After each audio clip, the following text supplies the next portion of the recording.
Hi guys, and welcome back to my channel. Excuse the kind of casual lounging that's going on. This is just like the corner of the sofa right now where I can get the best light, so this is the way it's gonna be. Today I am back with another video that is about a kitchen redo. Now, again, do not judge me. I feel like there's gonna be judgment. So my most popular video that I've ever posted in my very short time on YouTube is my kitchen makeover, which I did as much as possible rent friendly.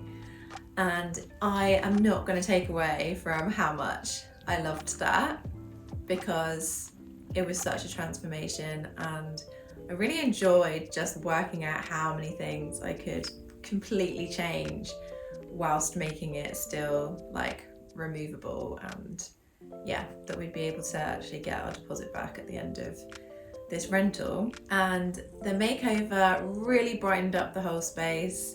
Like, it's so much brighter now compared to those really dark cupboards that were there before, and they were kind of mismatched and not in very good condition and kind of like clashed with the floor, the kind of wooden lino floor. And the countertops were black as well. So there was just a lot of really dark colours going on. So it was a vast improvement. But as seems to be a pattern, the more that I lived in it, the more I was like, yes, it is a vast improvement, but it's not necessarily the kitchen that I would choose if I was just given free rein to design a kitchen. Now, in this video, you're still not really going to see my dream kitchen, but I feel like it's closer to what my style is now particularly. And I think part of that was making it look a little bit less modern than it had before, because I was like, that just doesn't really like sit so well with the rest of the house. So I was kind of trying to undo a bit of that. And also I had a little bit of an issue with the vinyl colour that I covered all of the cupboards in. Again, so much better than the dark wood, but at the same time it always had quite a yellowy tone, like a yellowy peachy tone, rather than being like a really nice creamy beigey colour that was more cool toned. Just looked very yellow, particularly when the sun shined into that room. Shone. I was kind of thinking of a way that I could change that to be more what I liked, and then just kind of rethinking some elements. There's no like really extreme transformation here compared to the previous one, but I've just made it so much more me and also gotten rid of the black splashback. So I can't really do anything about the electric cooker top. I don't think I've had an electric cooker top in a home for maybe my entire time renting, but it's easier to clean. That's a bonus, but it doesn't look that nice. But anyway, the black kind of continued in the kind of splashback directly behind that, and so I was just a bit sick of looking at it and thinking it looked like a black hole. So I also tried to rethink what I could do to that. So there were just like these elements that I just hadn't been sure of before, or maybe it just hadn't occurred to me. And yeah, I'm gonna stop talking and just let you see the very before, and then what I did last time, and then we can move into what I have done to transform it this time.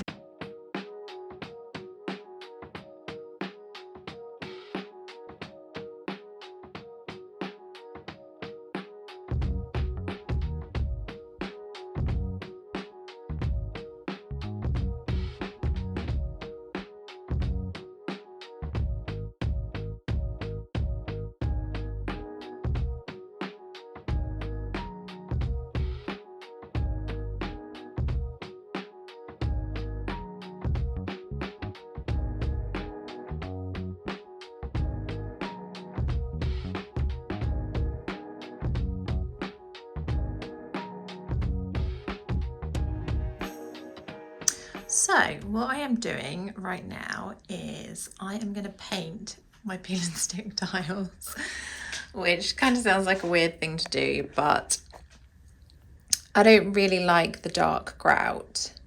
I would much prefer it to just all be one colour.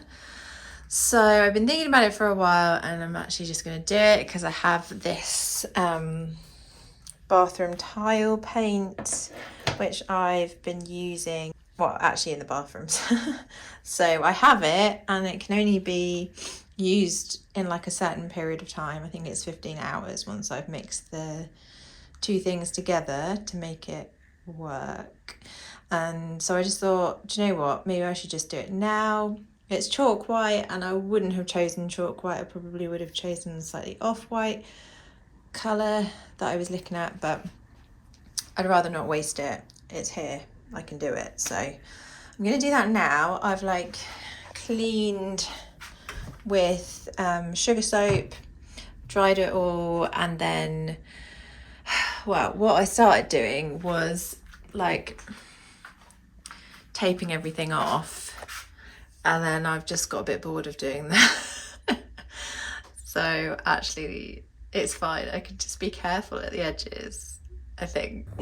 I just tried putting this on, and like, what do you know, it's not tile and it's not grout, so it's not really working, which I guess is to be expected. I just kind of thought it might act the same, but it doesn't. So I'm probably going to have to use my multi-surface primer on these, and then hope that the tile paint then works.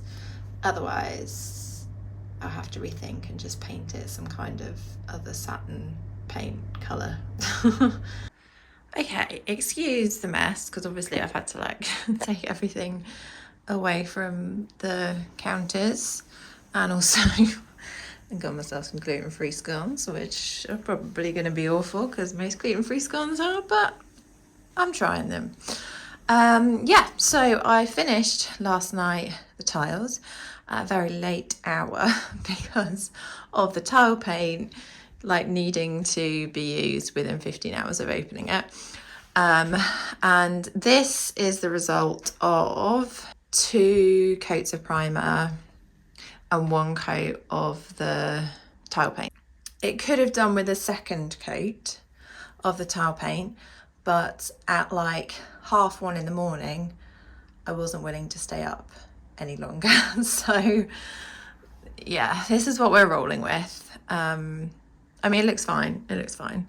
I think just, yeah, like it could maybe look even better, but it's fine. And I like it way more than the dark, like faux grout. Well, I gave in and I did a second coat on the tiles anyway with the tile paint. I checked it and it didn't look like it had thickened up too much. And it wasn't like too many hours out of what it was meant to be. And I'm really glad that I did, even though it's just, you know, time consuming. But yeah, I just feel like it all looks a much more solid colour now. And I already just like it so much more than before. I need to start thinking about addressing the cupboards because I'm going to paint them. I'm going to paint them, but before I do that, I'm going to put some paneling on them to kind of make them more characterful, farmhousey, I don't know, just more classic, because right now I feel like this whole kitchen looks really quite modern, and that's not really my vibe. And also I want to change out the handles. These were like just cheap ones that I found. I would have chosen a different style, but actually this is quite an awkward width of hole. That's the technical terminology. I don't know, the distance between the holes that I need to put them in. yeah, I couldn't find many handles that would fit that. And obviously I don't want to make new holes when we're renting. This was the cheapest option in black. There were other ones, but they were really expensive. But I've had a look around and I have found one that is like fairly reasonable and just is a little bit more what I'm going for. And then I've had this, which looks really grey and dark in this light, but it's not. It's like a kind of greyish colour, and it's from Rust-Oleum, their kind of kitchen cabinet range, which I've heard really good things from other people about. So I will be able to tell you how I find it in due time. So here, just hanging out in the hallway, were the lengths of wood that I was going to use for the drawers. I'd made sure that they were slim enough so that they didn't interact with the handles. And I started by measuring the lengths that I needed. I had it all written down on a bit of paper, and then I used this miter saw to cut the 45-degree angles where I needed it. And in hindsight, I wish I'd bought one of those like miter kind of clip things that do it at the right angle. So you basically just cut them. That would have saved a lot of time, but never mind. And then I used wood glue just to attach them to the drawers. And I started by taping them, but actually if I just held them for like a few seconds, it was actually fine. But you can tape them in place if you're worried about them, you know, moving in any way. And they should just all fit together into a lovely rectangle once you've got the right angles.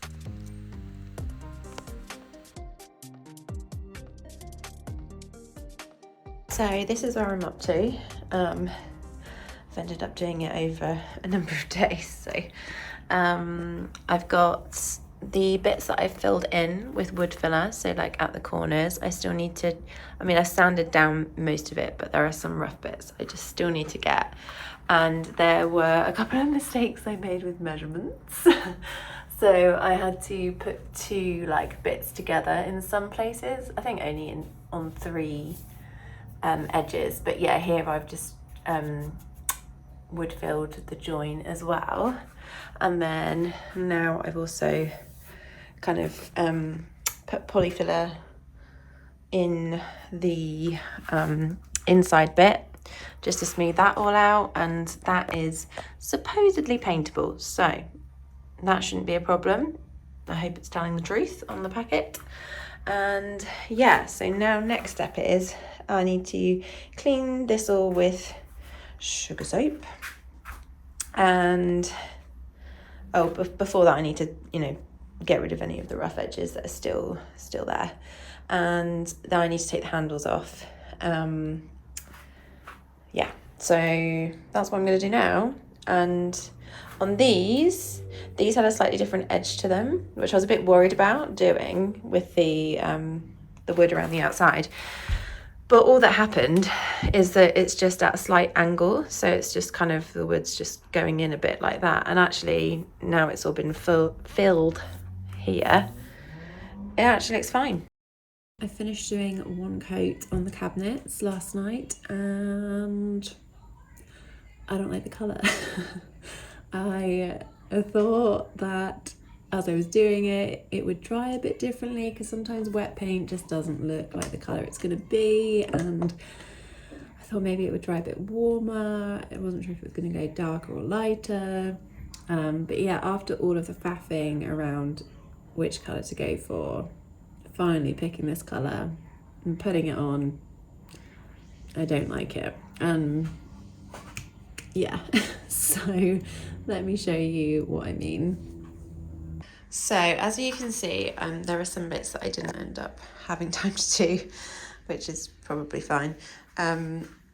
Yeah, I did one coat on the majority of it, and then these drawers were what I did first. So before I went to bed, I did another coat on these. And by the way, this Rust-Oleum paint is great. It goes on a treat, and it does look really matte, and yeah, it is washable, definitely, which is fab. I'm just not sure about the colour. Is that it looks a lot more grey than I had anticipated. And it's not really the, you know, when I hold the sample up that I painted, it's not that it's not the same. I don't know. I don't know what it is. It just looked like it was warmer toned, and actually looking at it on camera now, it looks warmer toned on camera than it does in real life.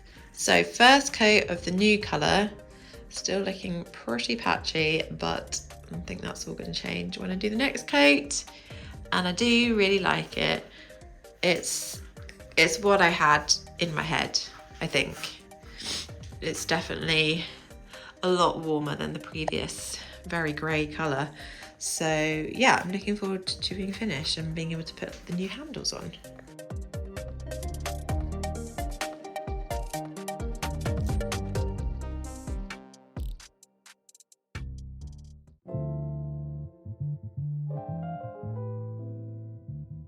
I am mixing up a stain using acrylic paint and some water eventually.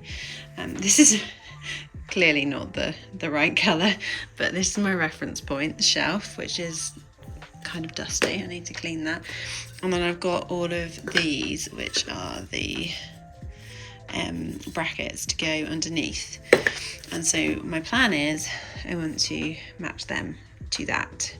And this was created using like a wood stain and then some wood dye on the top of it because I didn't like the colour. So it'd be very, even if I had the materials, it'd be very hard for me to recreate that. So I'm gonna get creative and try and work a miracle. This room is just like beyond a joke at this point. Look at the table. So I did the brackets and then they weren't really looking the same colour, so I made them a bit darker, and then I put the same paint wash stain thing on the other shelves.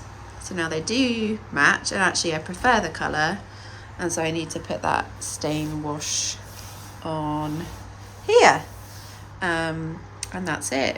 Maggie thought it was a bowl of melted chocolate. She was very disappointed.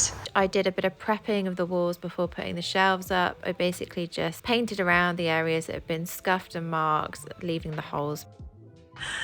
It wouldn't be this area that I live in without being serenaded with sirens every once in a while. We put the brackets up. So these are the ones that I stained, and yeah, they don't feel like super, I mean, I think they are firm. They're just a bit wibbly wobbly, but anyway, I'm gonna use super glue on this dodgy one. Can you see that? Like it's, oh gosh. It's always been dodgy.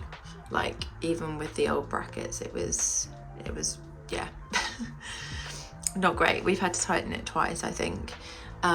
So yeah, I'm just gonna stick that on, but we've tried to use the existing top hole from each of them, and then that means that the bracket still covers their bottom hole. So yeah, these are all, oh, these are very firm, look at that. Okay, so yeah, now I've got to use my trusty state of this room, mango anyone, yeah, the Evo stick, which has proven great success in the past. This is actually what I used on the like long shelf in our bedroom. So just stick the two bits of wood together, and it worked really well. So yeah, I figure if I put this on the top of these and then put the wood on the top, that will mean that the glue is in the right place, rather than trying to work out on here before putting them on where they need to go. So I feel like that makes sense, right?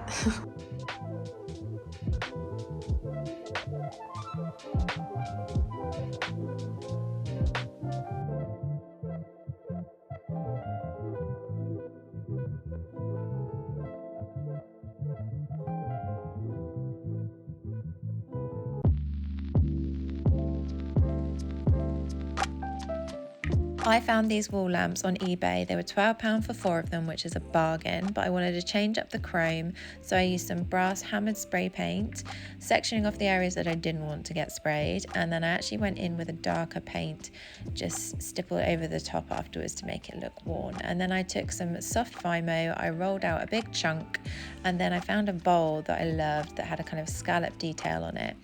And I just cut out some sections so that it would fit nicely around the bowl, and then I just scored these areas and then used my fingers and some water just to smooth that over.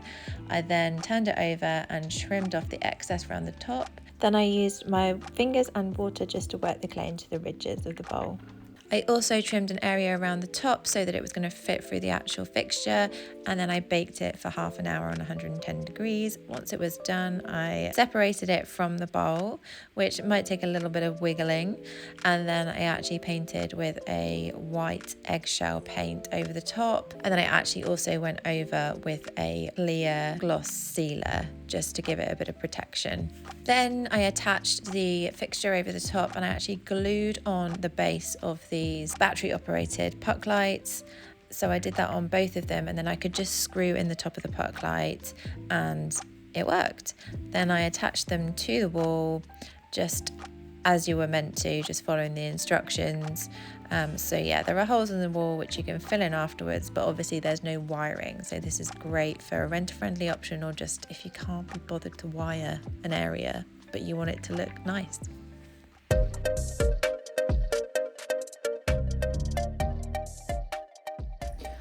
Okay, hello. Next step of the kitchen redo or upgrade, I don't know what you want to call it, but I ordered this from printed.com. I've done like boards like this before. It's like, I will link the type that it is, but it's like, I don't know, it can be used outdoors, so it's like waterproof and it's hard wearing. It's got like this gloss coating, so it's wipeable on the outside. So yeah, this is the design I did. Basically, I did actually print one first and I wasn't really happy with it. It was more of a kind of textured tile, but obviously not textured. It was a photograph of textured tile, but I didn't think it worked, and I thought actually it'd be better to have a flatter tile to go with these. It's a tiny bit big, it's actually exactly right for here. It's just at the bottom where this comes in, as you can see. I just need to like scalpel a little bit off either end so that it sits flush, and then I can stick it on the splashback so we don't have that giant black gaping hole of a splashback. Yeah, I did it like all the way up to the top, did my measurements right. I'm very proud of that, just because I feel like I usually make some kind of mistake. And the sides where you can still see a little bit of black from the underneath, I'm going to use this, which is like mildew proof double-sided tape. It's not tape, it's like out plastic. Then I'm also going to put, I think my son has stolen it as some kind of like, I don't know, addition to his amateur dramatics, but one of these hot rails from IKEA to go along there, hang some stuff on it, but it is currently not the kind of brass that I appreciate because I'm fussy. I'll show you, hold on. Yeah, so these are like the side bits and the hooks. Yeah, so they're a little bit shiny and maybe a bit yellow toned. So I think what I'm going to do is I'm going to try and age them up a little bit with some of my other brass paint or rub and buff, and then a bit of like black paint into the edges, and then maybe seal it. This is making me realise how much I still actually have to do, but something a bit like this, which is what I've done on these soon to be wall lamps. I'm gonna age it, but without the actual years of aging. So yeah, I guess I'm gonna get on with that and I will show you what I'm doing.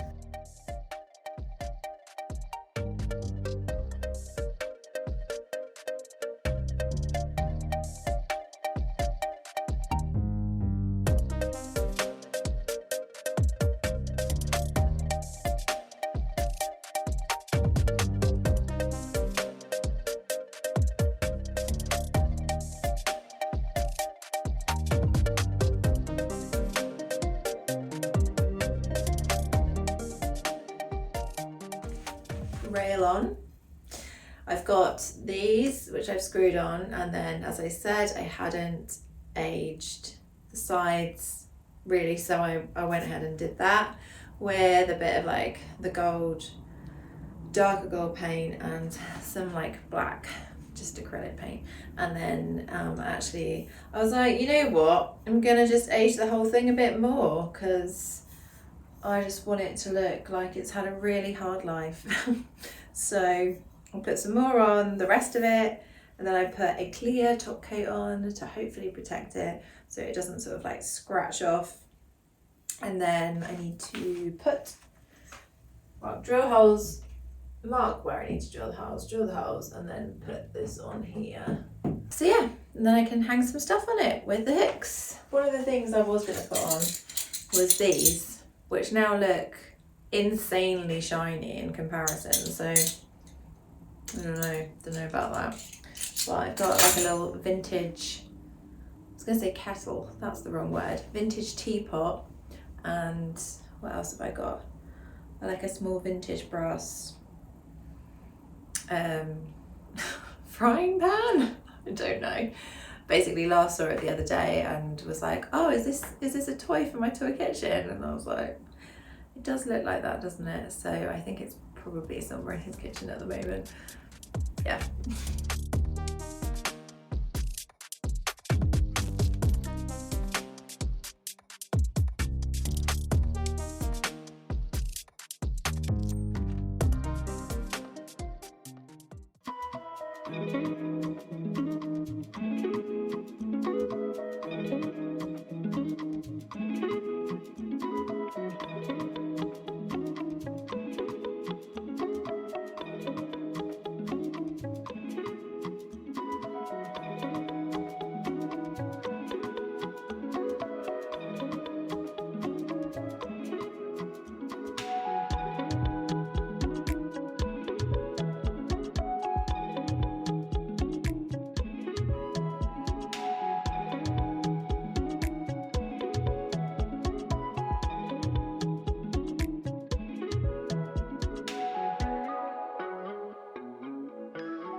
So there you have it. That is the transformation. I am loving it.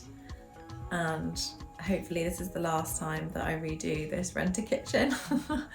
But I just think it's worked out really well. I'm really impressed with how the cabinet doors worked out with me painting on top of the vinyl, but also doing the paneling on top as well. I was a bit like, oh, is this gonna work? Like, I feel that it probably will, but you just never know. And yeah, I just feel like actually also having the paint on top has made it much more kind of hardy as well than the vinyl was just before. So I'm really happy with all the new elements. What do you think? Are you annoyed at me for redoing the renter-friendly kitchen that people seem to love so much on YouTube? Or do you think it was worth me trying to make the tweaks? I would love to know. And if you're enjoying my videos, I would love it if you would subscribe. Please subscribe and join along. I know I have been really poor for the first part of this year at posting on YouTube. There's been a lot of life stuff going on that's been really intense, and so I just haven't been able to, even though I have been collecting content like nobody's business. Like, I am sitting on buckets of content and it's all just waiting to be edited, and I'm like trying to catch up with doing that. So there will be plenty more videos like this. I have many more room makeovers in the pipeline. I have a dining room remakeover sort of update, a bit like the kitchen update, but don't worry, it's nothing too extreme, just improving it. And I also have an office makeover, and I have main bathroom redo update because that was a previous video. So I've got all of those just sitting, waiting to be edited, as well as I really want to update you on some of the renter hacks that I've done and like how they're holding up. So I filmed bits of that as well. I just need to sit down and put it all together. So yeah, there's lots coming your way. I just need to get on it and do it. So I'd love it if you subscribed, and then you will, be a part of this little DIY renter-friendly club. And let me know your thoughts on this makeover in the comments, and if you prefer it to the previous one.